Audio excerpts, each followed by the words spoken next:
The Boston Celtics find themselves in a strange position. After a championship run 2 seasons ago and 61 wins last year, this new version of the team is sitting at 4 wins and 6 losses.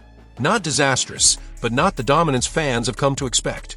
Yet, inside the locker room, something different is happening. A quiet confidence, a sense of growth, a belief that what's forming now could be something bigger than the numbers show. Before we break down why Jaylen Brown and Peyton Pritchard are calling this progress, and not panic, hit the like button, subscribe, and tap the hype bell so you never miss the next update from Boston Celtics news.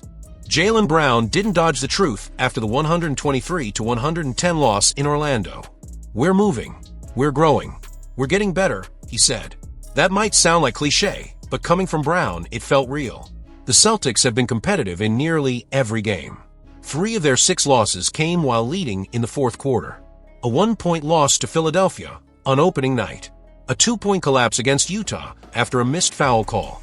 And a comeback effort against the Magic that fell apart in the final minutes. They've been close, dangerously close. Brown's point was clear. Boston isn't chasing excuses. They're chasing progress. "I know we're not a fan base that makes excuses," he said. "It's early and we've got to continue to fight." He's right. This is the part of the season that tests more than talent. It tests identity.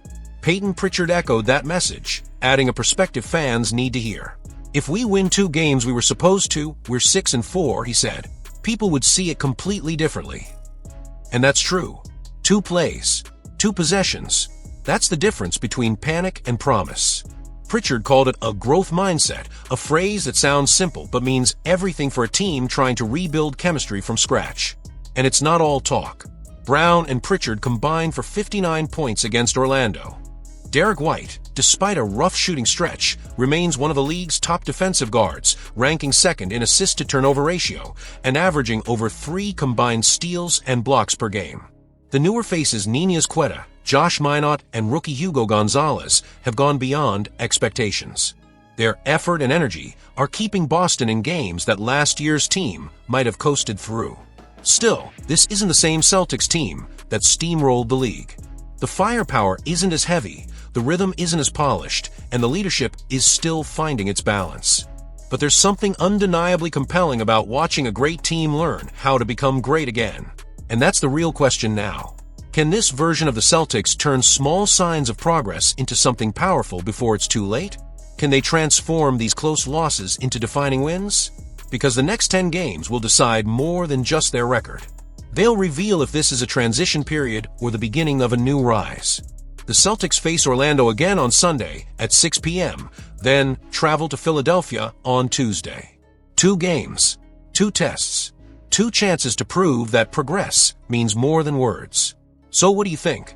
Are the Boston Celtics truly on the verge of a breakthrough, or are we witnessing the slow fade of a contender still searching for its spark? Right now, Jaylen Brown is doing more than just scoring points. He's guiding the Boston Celtics through one of the most difficult stretches of his career. His averages are extraordinary. 28.1 points per game, 53.5% shooting, 6 games with 30 points or more, 2nd most in the entire NBA. But the story is not about numbers. It's about leadership under pressure, about a player who knew this challenge was coming and decided to face it head-on. From the very first game of the season, Brown made it clear that learning how to win with a new group would take time. After a 0-3 start, he said it plainly. It takes time. 10 games later, he's been proven right.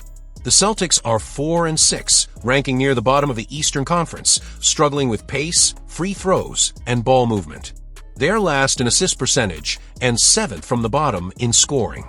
These are not the numbers Boston fans are used to seeing. But to Brown, this is part of the process. A painful, necessary process. Peyton Pritchard said what many inside the locker room believe. It could be completely different if we won 2 games that we were supposed to. He's not wrong. 2 close losses to Philadelphia and Utah could have turned this conversation around. 2 possessions that slipped away. That's the fine line between a record of 6 wins and 4 losses and one that leaves you searching for answers. Head coach Joe Mazzulla calls it the margin of 10 to 15 possessions that decide everything. That's what separates the contenders from the ones still learning how to finish. And Brown has been right in the middle of that battle. He's setting the tone, not just with words but with effort. His teammates feel it. Quetta said it best. He's always supportive, always pushing us to the next level. Brown's leadership is quiet but powerful. He's playing through physical limits, still recovering from a preseason hamstring issue, yet refusing to slow down. Even when frustrated by officiating, even when his shots don't fall in the final minutes, he stays locked in. That kind of focus, that willingness to carry a new roster through chaos, is what defines a leader. He's doing it while the rest of the team struggles to find rhythm. Pritchard and Derek White, both in shooting slumps below 27% from three-point range. The team's overall three-point percentage is the fourth worst in the league. The offense is inconsistent. The chemistry is still developing. And yet, through all of it, Brown continues to produce at an elite level. He's attacking the basket with purpose, leading the team in free throw attempts, and finally starting to feel more explosive. Friday night in Orlando, he dunked for the first time this season, then smiled when reminded of how long it took. As the season goes on, I'll feel better and stronger, he said. There'll be more dunks coming soon, I promise you. And that's the mindset of a leader who refuses to let adversity define the season. Brown isn't just playing at an all-star level. He's shaping a culture, a mentality that doesn't rely on excuses or past glory, a standard that says we get better or we fall behind. But here's the real question hanging over this entire Celtics season. Can Jaylen Brown's leadership and elite play be enough to pull Boston out of mediocrity before it's too late? Can one man's determination reignite a team that seems to be losing its grip on consistency? Because make no mistake, the next stretch of games will reveal everything. Progress or collapse. Growth or frustration. Leadership or disappointment. What side of that line will Jaylen Brown and the Boston Celtics fall on? The Boston Celtics are heading into a critical moment. After falling to the Orlando Magic by 123-110 on Friday, Boston now faces the same opponent again this Sunday at 6 o'clock in the evening. But this time, something changes.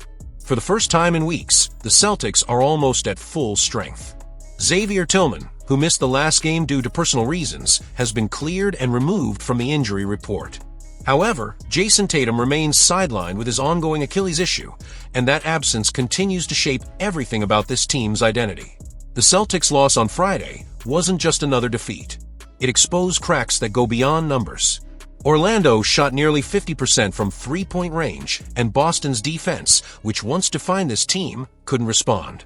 That performance left fans frustrated, wondering if this slow start to the season is a phase or a warning sign.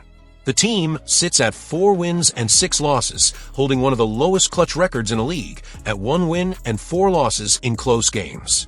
But here's where it gets interesting. Sunday's game is more than a regular season matchup. It's a chance to correct the narrative. These back-to-back games against the same opponent mirror the playoff environment. It's where adjustments, focus, and mentality decide everything. And that's why Tillman's return matters more than it seems. His presence gives Joe Mazzulla another weapon in the frontcourt, more depth to handle physical teams like Orlando. Tillman's size and defensive awareness have been useful off the bench all season, even if his minutes have dipped recently. His return allows Boston to rotate more effectively, manage fouls better, and give Al Horford or Quetta the rest they need. But it also adds one crucial element the Celtics have been missing: stability. Still, the shadow hanging over this team is Jayson Tatum's Achilles injury. Every missed game brings the same concern. How serious is it really? And how long can the Celtics afford to play without their best player? The organization has kept things quiet, describing it as precautionary, but as the schedule gets tougher, the silence becomes louder. Without Tatum, the Celtics are relying heavily on Jaylen Brown, who continues to perform at an all-star level, averaging more than 28 points per game, but carrying that load night after night can't last forever. The pressure is growing. The mistakes in clutch moments are adding up. And for a team that built its reputation on discipline and poise, these late-game breakdowns are raising questions that can no longer be ignored. Can Boston truly find its rhythm without Tatum on the floor? Can the bench provide enough impact to stop the bleeding? This game against Orlando isn't just about redemption. It's about direction.